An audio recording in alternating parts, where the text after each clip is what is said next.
Looking for a startup job that fits you perfectly? Your tribe helps you discover, apply, and land startup jobs that matches your skills. Find your tribe with your tribe today.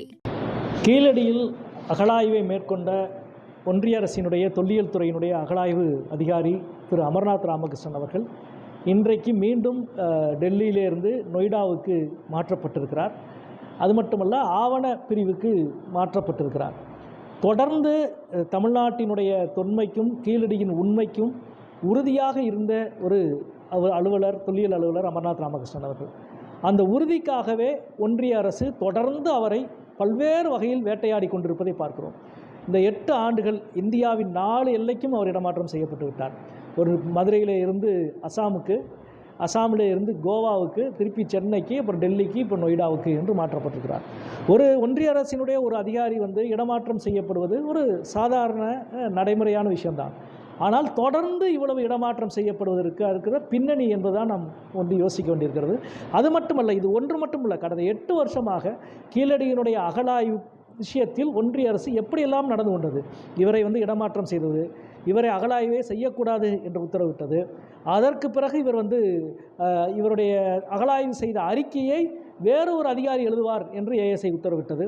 அதற்கு எதிராக நீதிமன்றத்துக்கு போய் இல்லை, அகழாய்வை மேற்கொண்ட அமர்நாத் ராமகிருஷ்ணன் தான் அதற்கான அறிக்கையை எழுத வேண்டும் என்று நீதிமன்ற உத்தரவை பெற்ற பிறகுதான் இவருக்கு அந்த வாய்ப்பு கிடைத்தது. அப்படி இருந்தும் இவர் கவுஹாத்தியிலிருந்து கோவாவிலே தான் இருந்தார். தமிழ்நாட்டிலே அதுக்கான அகழாய்வில் கண்டறியப்பட்ட பொருட்கள் எல்லாம் சென்னையில் இருந்த பொழுது அவர் கோவாவிலிருந்து எப்படி எழுத முடியும் என்று நீதிமன்றத்தில் மீண்டும் பிரச்சனையை எழுப்பி நீதிமன்ற உத்தரவை பெற்றுத்தான் சென்னைக்கு அகழாய்வு அறிக்கையை எழுதினார். எழுதி முடித்து சமர்ப்பிக்கப்பட்டு ஏறக்குறைய 2 வருடம் ஆகிவிட்டது. இந்த 2 ஆண்டுகளில் மீண்டும் நீதிமன்றத்துக்கு சென்று எப்பொழுதுதான் அமர்நாத் ராமகிருஷ்ணன் அறிக்கையை வெளியிடுவீர்கள் என்று கேட்ட பிறகு ஒரு 11 மாத காலத்தில் நாங்கள் வெளியிடுவோம் என்று சொன்னார்கள். நாடாளுமன்றத்திலே நாங்கள் கேட்டோம், உறுதிமொழி தந்தார்கள். ஆனாலும் 2 ஆண்டுகளுக்கு மேல் வெளியிடப்படவில்லை. இப்பொழுது நாடாளுமன்றத்தின் உறுதிமொழி குழு கடந்த 27ஆம் தேதி வருவதை ஒட்டி 21ஆம் தேதி உங்கள் அறிக்கையில் போதுமான அறிவியல் ஆதாரங்கள் இல்லை, கூடுதல் ஆதாரங்கள் தேவை என்று ஒரு விளக்க கடிதம் கேட்டிருப்பதாக செய்திகளிலே நாம் அறிகிறோம். அதற்கு அமர்நாத் ராமகிருஷ்ணன், நான் கண்டறிந்த இந்த உண்மையிலே இருந்து என்ன மதிப்பீட்டுக்கு வர முடியுமோ அந்த மதிப்பீட்டுக்கு நான் வந்திருக்கிறேன். எனவே அனைத்து அறிவியல், ஏன்னா இது ஒரு நபர் செய்தது மட்டும் இல்லை, பல்வேறு நிறுவனங்கள், பீட்டா இதில் பங்களிப்பு செலுத்தியிருக்கிறது, டெக்கான் காலேஜ் பங்களிப்பு செலுத்தியிருக்கிறது, Pondicherry French institute of Pondicherry இதில் பங்களிப்பு செலுத்தியிருக்கிறது. 12க்கும் மேற்பட்ட தேசிய சர்வதேசிய நிறுவனங்கள் இதில் பங்களிப்பு செலுத்தியிருக்கிறார்கள். அப்படி இருக்கிற பொழுது இதுதான் இந்த நான் கண்டறிந்த ஆய்விலே வந்திருக்கிற உண்மை, இதை மாற்றம் செய்ய முடியாது என்று சொல்லிவிட்டார். இதற்கு பிறகு ஒன்றிய அரசு இந்த வாரம் தமிழ்நாடே கடந்த ஒரு 15 நாட்களாக மிக தீவிரமாக பேசுபொருளாக அமர்நாத் ராமகிருஷ்ணனுடைய அகழாய்வு அறிக்கை, கீழடியினுடைய அகழாய்வு அறிக்கை பேசுபொருளாக இருக்கிற இந்த நேரத்தில் இன்றைக்கு மீண்டும் அவர் இடமாற்றம் செய்யப்பட்டிருக்கிறார். இதன் மூலம் ஒன்றிய அரசு தமிழ்நாட்டுக்கு ஒரு செய்தியை சொல்கிறது. தமிழ்நாட்டுக்கு மட்டுமல்ல, தென்னிந்தியாவுக்கு ஒரு செய்தி சொல்கிறது. நாங்கள் எங்களது அரசியலில், எங்களது கொள்கையில் உறுதியாக இருப்போம். அதற்கு எதிராக அதற்கு இசைவு தர மறுக்கிற, இசைவோடு இல்லாத எந்த ஒரு அதிகாரியாக இருந்தாலும் அவருக்கான என்ன நடக்கும் என்பதை இதோ பாருங்கள் என்று ஒரு படத்தை அவர்கள் காட்டுகிறார்கள். மிகுந்த வேதனைக்குரியது. ஒரு அகழாய்வை நடத்தியதற்காக ஒரு அதிகாரி இவ்வளவு வேட்டையாடப்படுகிறார் என்பது மிகுந்த வேதனைக்குரியது. தமிழ்நாட்டினுடைய வரலாற்றின் மீது, தமிழ்நாட்டின் தொன்மையின் மீது ஒன்றிய அரசுக்கு இருக்கிற ஒரு ஒவ்வாமையினுடைய தொடர் வெளிப்பாடாகத்தான் இதை நான் பார்க்கிறேன்.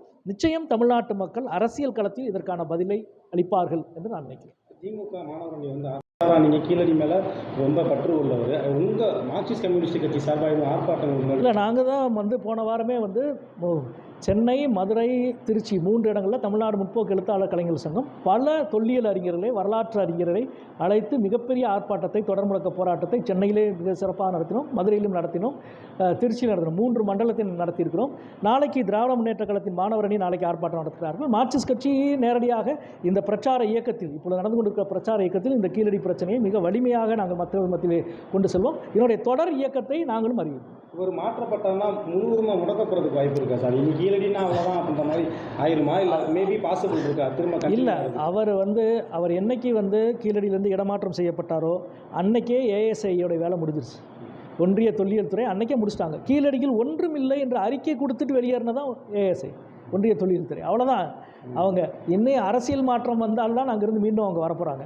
ஆனால் இப்போ பிரச்சனை, அவங்க வெளியேறிட்டாங்க. 8 வருஷம் முன்னாடி அவங்க வெளியேறி போயிட்டாங்க. ஆனால் 8 ஆண்டுக்கு முன்பு செய்த அகழாய்வு அறிக்கையை வெளியிடுறதா இல்லையா அப்படின்றதான் இப்போ இருக்க பிரச்சனை. எனவே வெறும் 2 ஆண்டுகள் செய்த அகழாய்வு அறிக்கையை தான் இந்த பாடுபடுத்துகிறாங்க. இதன் மூலம் ஒன்றிய அரசு சார்ந்த பல துறை அதிகாரிகளுக்கு, ஆய்வாளர்களுக்கு ஒரு மறைமுக எச்சரிக்கையை தான் விடுக்குதுன்னு நினைக்கிறேன்.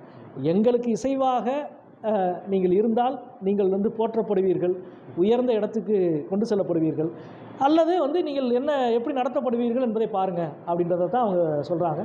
நிச்சயமாக ஒரு உண்மைக்காக துணிவோடு இருக்கிற அமர்நாத் ராமகிருஷ்ணன் நம்மால் பெரிதும் பாராட்டப்பட வேண்டியவர் என்பது மட்டும்தான் நான் சொல்ல வேண்டியது. பாசிபிள் இருக்கா திரும்ப? இல்லை, அவர் என்னைக்கு கீழடியிலேருந்து இடமாற்றம் செய்யப்பட்டாரோ அன்னைக்கே ஏஎஸ்ஐயோட வேலை முடிஞ்சிருச்சு. ஒன்றிய தொல்லியல் துறை அன்னைக்கே முடிச்சிட்டாங்க. கீழடியில் ஒன்றும் இல்லை என்ற அறிக்கை கொடுத்துட்டு வெளியேறினதான் ஏஎஸ்ஐ.